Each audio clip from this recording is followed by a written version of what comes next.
الرحمن الرحیم۔ میں شکر گزار ہوں شاہ زین رضا کا کہ جنہوں نے اس ریگزار پھل میں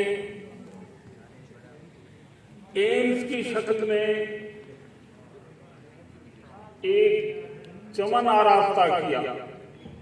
میں ان کی شخصیت سے اس وقت سے واقف ہوں جب گورنمنٹ کالج لیا میں وہ میرے طالب علم ہوا کرتے۔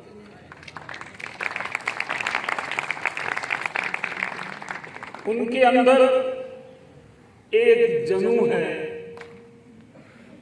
میں جب ان کی شخصیت کو دیکھتا ہوں تو مجھے ارمان عثمانی کا ایک شعر یاد آتا ہے کہ کیس کے دم سے تھا آواز جرس کا سلسلہ، کیس کے دم سے تھا آواز جرس کا سلسلہ، ایک دیوانے سے ویرانے میں کتنا شور تھا۔ تو اس ویرانے میں، اس ریگزار پھل میں یہاں کے غریب لوگوں کے لیے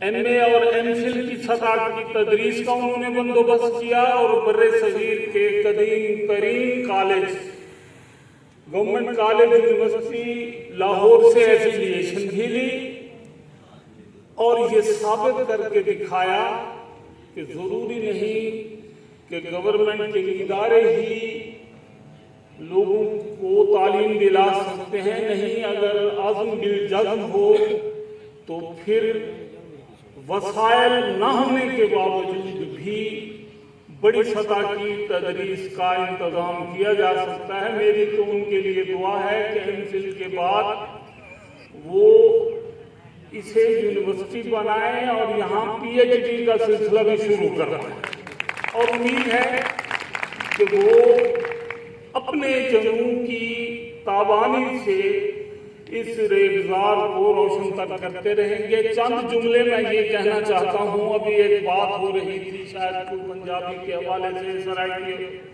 بات یہ ہے کہ دنیا کی جو عظیم ترین تہذیبیں ہیں،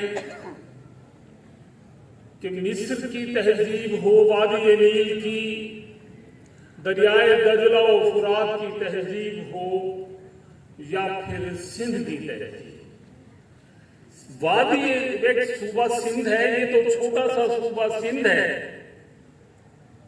یہ ابھی کل کی بات ہے کہ اچ جو ایک روشنی کا مرکز تھا،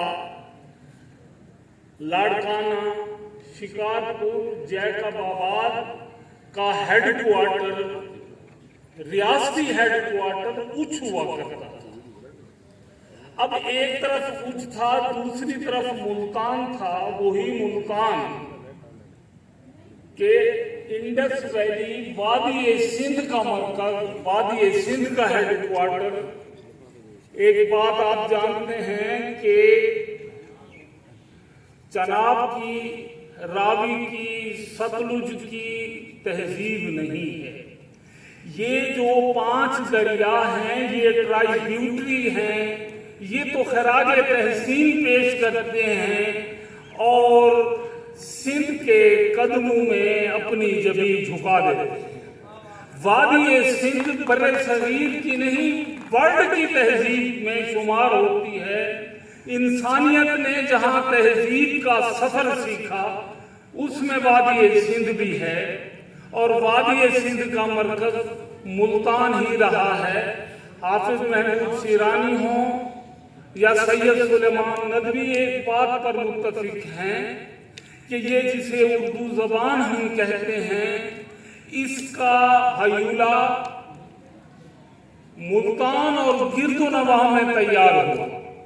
حافظ محمود شیرانی نے لکھا ہے کہ یہی زبان جو 300 برس تک عرب دور میں اور 200 برس تک غزنوی دور میں انہی علاقوں میں نشو و ارتقا پاتی رہی، وہی زبان یہاں سے لاہور۔